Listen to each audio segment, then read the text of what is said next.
Olá e a paz do Senhor Jesus. Sejam todos bem-vindos a mais uma aula da Palavra de Deus. Nós estamos estudando a lição do primeiro trimestre de 2026 da CPAD, que tem por tema a Santíssima Trindade. E hoje vamos estudar a lição 10, Espírito Santo, o Capacitador. Nesta lição, aprenderemos como o Espírito Santo foi prometido, como ele se manifestou no Pentecoste e como continua capacitando a igreja até hoje.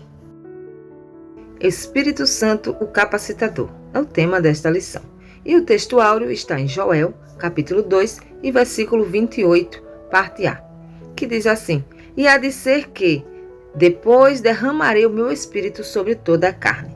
E a verdade prática: o derramamento do Espírito Santo é uma promessa universal que capacita a igreja com poder para pregar o Evangelho. A nossa leitura bíblica em classe vai estar em Joel, capítulo 2, versículo 28 e 29. Também vai estar em Atos, capítulo 2, versículos do 1 ao 4.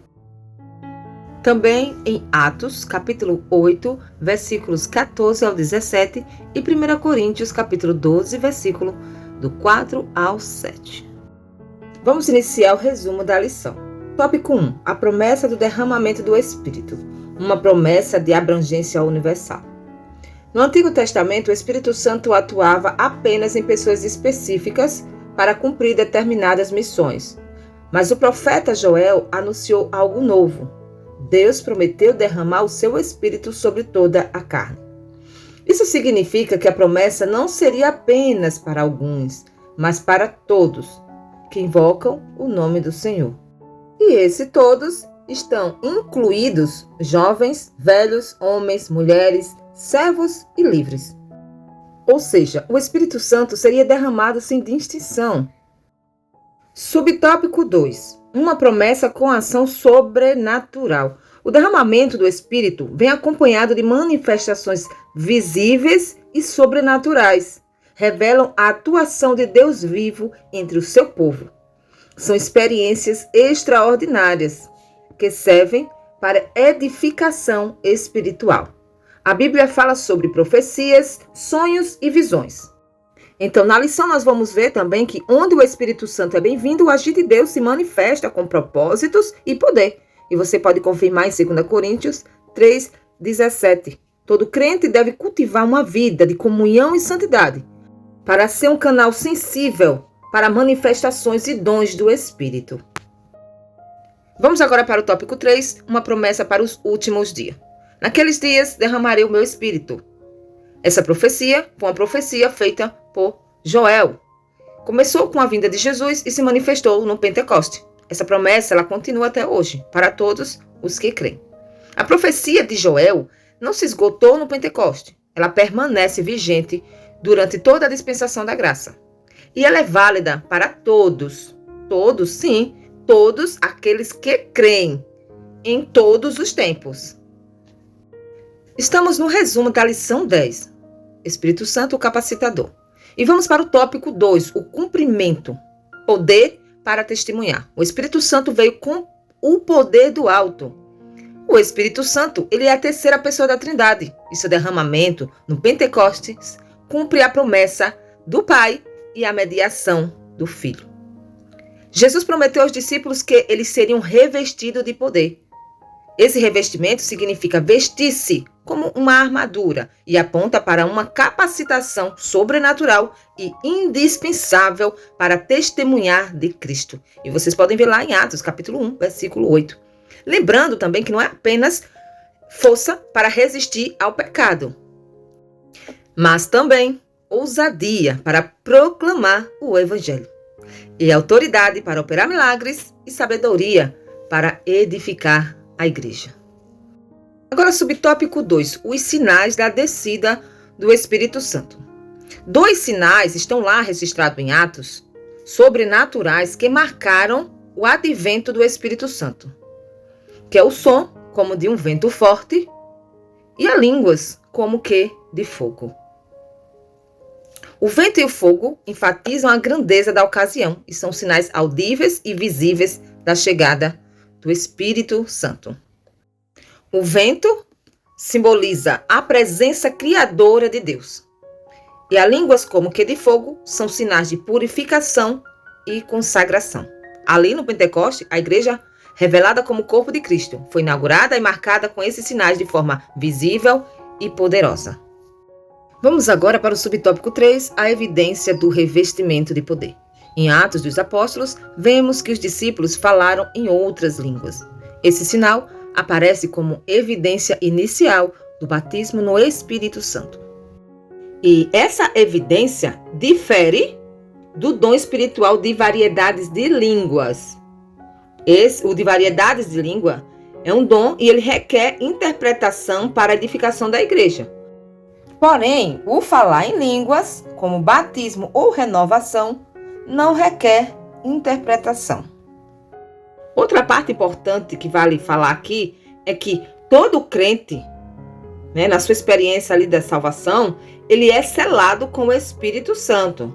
Porém, no batismo no Espírito Santo, todo crente é revestido de poder. Não esqueça. Vamos agora para o tópico 3, a continuidade do derramamento do Espírito. A extensão da promessa do Espírito. Paulo ele vai exortar seus ouvintes ao arrependimento, ao batismo nas águas e também ele assegura: recebereis o dom do Espírito Santo. O dom do Espírito refere-se ao cumprimento da profecia de Joel e à promessa de Jesus a respeito do revestimento de poder. E essa promessa, ela não ficou restrita apenas no dia de Pentecoste.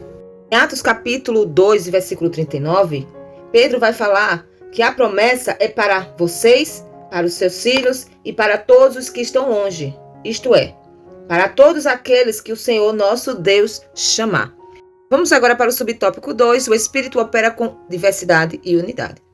Paulo, ele diz que há diversidades de dons, mas que o Espírito é o mesmo. Diversidade aqui aponta para uma variedade de dons, operações e ministério. E nós vemos a participação da Trindade, onde o Espírito, ele distribui os dons, está lá em 1 Coríntios capítulo 12, versículo 4. O Filho dirige os ministérios, 1 Coríntios capítulo 12, versículo 5. E o Pai opera os resultados, 1 Coríntios 12, versículo 6. Essa pluralidade indica riqueza da igreja. Então, tudo isso resulta em uma igreja cheia de poder e unidade ligada a Cristo, o cabeça da igreja. Vamos agora para o subtópico 3, o Espírito distribui dons com propósito. Cada crente recebe dons conforme a vontade do Espírito.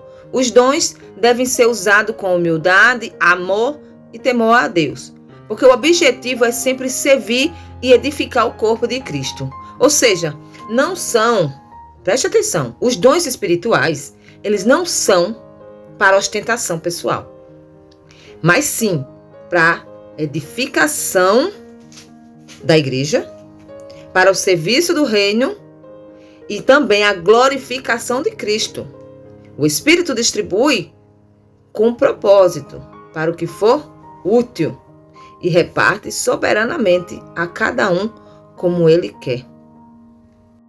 Então, se você recebeu um dom do Senhor, exercite o dom que você recebeu, mas exercite com humildade, disponibilidade para servir com amor, zelo e temor ao Senhor. Chegamos agora à conclusão da lição Espírito Santo Capacitador, a lição 10. E aí nessa conclusão eu te digo, o Espírito Santo, ele é o capacitador da igreja, é ele que nos capacita. E desde o Pentecostes até hoje, ele continua dando poder, concedendo dons, guiando os crentes e fortalecendo a igreja. E por isso todo cristão ele é chamado a viver na plenitude do Espírito Santo. E eu finalizo aqui em Romanos capítulo 12, versículo 3. Paulo ele diz assim: não vivam como vivem as pessoas deste mundo, mas deixem que Deus os transforme por meio de uma completa mudança da mente de vocês. Assim vocês conhecerão a vontade de Deus, isto é, aquilo que é bom, perfeito e agradável a Ele. Que o Espírito Santo continue agindo na tua vida, te capacitando, te dando os dons para que você possa cumprir a missão que Deus te deu. Busque viver todos os dias na plenitude do Espírito Santo. Que Deus te abençoe e até a próxima aula, se Deus quiser.